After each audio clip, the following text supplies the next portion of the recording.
Islam, kita coba korek sekarang kisah tabi'in. Mungkin ada di antara anda yang mengatakan itu kan Ustadz kemarin sahabat, lihat Nabi. Baik, kita lihat generasi tabi'in. Kita lihat generasi yang tidak jauh dari kita, tidak melihat juga Nabi Muhammad SAW. Saya akan angkat misalnya contoh teman-teman sekalian Muhammad bin Sirin rahimahullah. Muhammad bin Sirin ini salah satu ulama tabi'in yang terkenal dengan keimanannya dan beliau ahli takwil mimpi. Pedagang di pasar. Satu waktu beliau berdagang, kemudian ada dagangan, dia ragu nih, syubhat. Ini kayaknya salah nih. Ragu, cuman ragu bimbang. Harganya 40.000 dirham.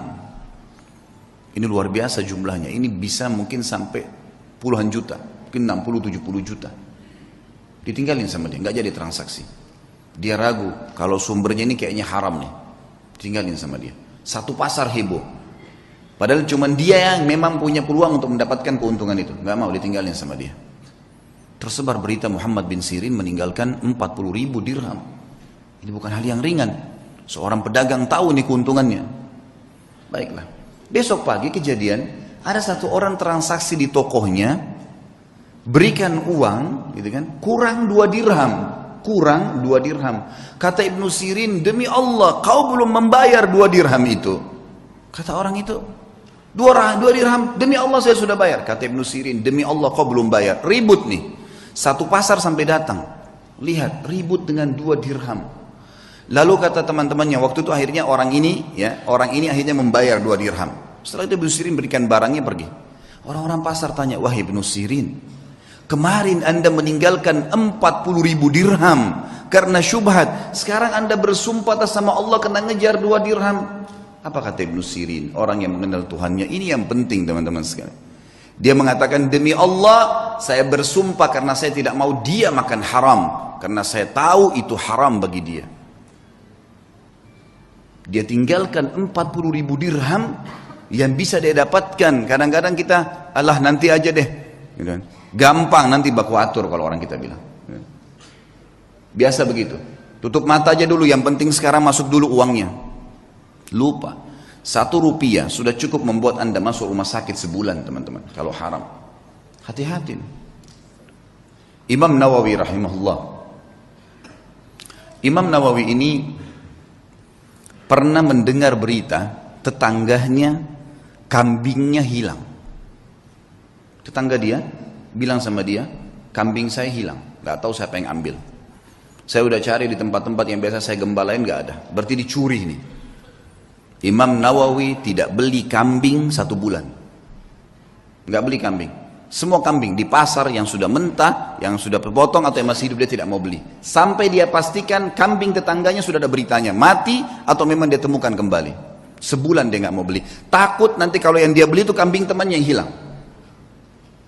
Saking hati-hatinya menjaga hubungan dengan Allah. Bayangin. Bagaimana dengan keadaan kita teman-teman? Semua dianggap remeh nih. Dari makanan, dari minuman, dari pakaian. Yang penting pakai saja, yang penting makan saja. Subhanallah. Semua ada tanggung jawab nih. Harus hati-hati menjaga hubungan dengan Allah subhanahu wa ta'ala. Ibnu Sirin ini pernah menasihatin seseorang dengan nasihat yang sangat santun. Orang ini kebetulan mencaci maki Hajjaj bin Yusuf. Kalau teman-teman belum kenal Hajjaj bin Yusuf, orang ini luar biasa jahatnya. Hajjaj bin Yusuf ini terkenal dengan kejahatan, gitu kan. Artinya orang ini suka menyiksa orang, suka mukul orang, gitulah ceritanya, gitu kan. Yang jelas ringkas cerita Hajjaj bin Yusuf ini dicaci maki oleh seseorang di sebelah Muhammad bin Sirin. Ini orang gini, ini caci maki macam-macam. Kata dia, nasihatnya sangat luar biasa.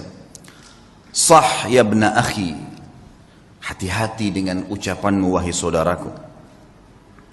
Fa innal Hajjaj aqbala ila rabbih. Ketahuilah Hajjaj ini yang sedang kau bicarakan sedang menuju kepada Tuhannya. Ini sedang menuju kematian. Tidak usah khawatir, sejahat apapun dia, sehebat apapun dia, pasti mati. Dia sedang menuju ke Tuhannya.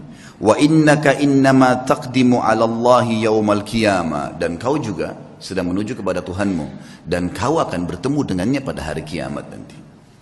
Satajid anna ahkara dham min dhunubika asyarru min ala nafsika min a'zami fa'alahu Hajjaj. Dan pada hari itu, di hari kiamat, kau akan temukan dosamu yang paling kecil, kau akan lebih khawatir dan lebih takut daripada dosa terbesarnya Hajjaj yang pernah dia lakukan.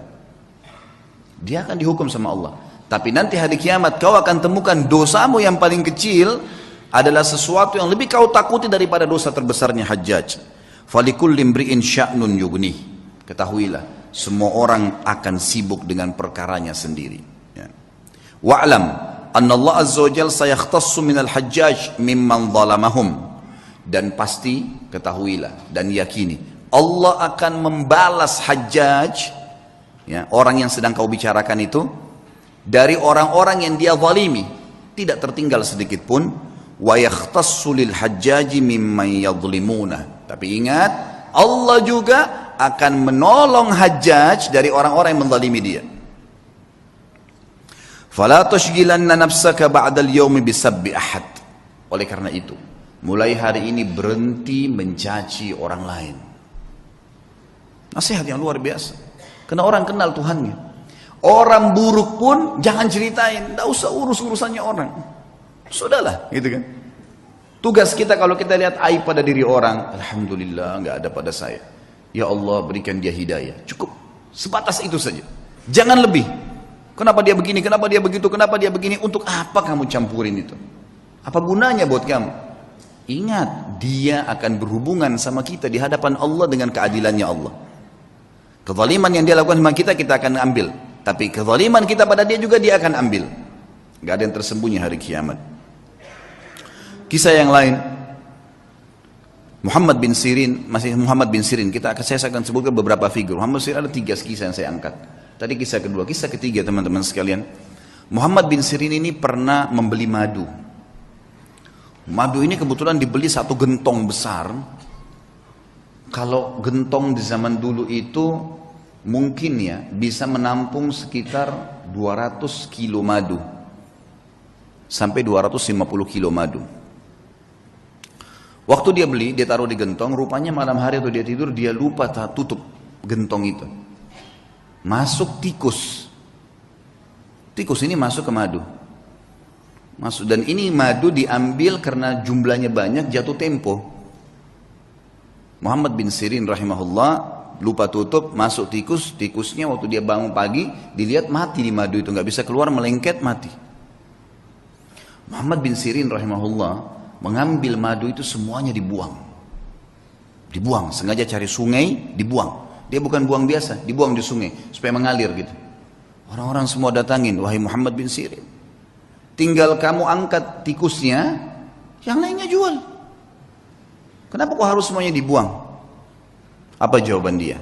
Demi Allah saudaraku, aku tidak tahu tetesan mana madu yang kena bakteri, yang kena kotorannya, najisnya tikus itu, sehingga saya jual pada seseorang dan saya menipunya gitu. Maka saya lebih baik rugi semuanya daripada saya dihisab sama Allah hari kiamat. Luar biasa imannya. Dibuang, dialirkan semua. Kisahnya berlanjut, subhanallah. Pemilik madu datang nagih. Beberapa waktu kemudian, wahai Ibnu Sirin, tagihannya. Kata Ibnu Sirin, saya belum punya uang. Kata dia, baiklah, bagaimana jalan keluarnya? Ibnu Sirin bilang, kasih saya waktu, beberapa waktu saya akan bayar. Baiklah, dikasih waktu. Berjalan waktu, sama Ibnu Sirin dengan hikmah Allah belum punya duit. Orang ini hanya mengeluh kepada hakim. Hakimnya manggil, Muhammad bin Sirin ulama besar, dipanggil. Dihormatin di pengadilan, lalu dikatakan, wahai Ibnu Sirin, bagaimana kasus anda? Dia bilang, hukum di tangan anda. Ceritanya begini, dan memang saya belum punya apa-apa. Kata hakim, kalau begitu anda akan dipenjarakan. Kata Ibnu Sirin, lakukan. Penjarakan. Dipenjarain Ibnu Sirin. Sampai tunggu siapa yang bisa bayarin buat dia gitu. Subhanallah, penjaga penjara tahu siapa Ibnu Sirin, ulama besar. Kata penjaganya apa? Wahai Ibnu Sirin, kalau malam hari pulanglah tidur dengan keluarga anda, pagi silakan anda kembali ke sini. Kira-kira bagaimana tuh kalau kita ditawarin begitu? Penjaga penjara, silakan pulang ke rumah, nanti pagi datang lagi ke sini. Gitu. Begitu terus di penjara.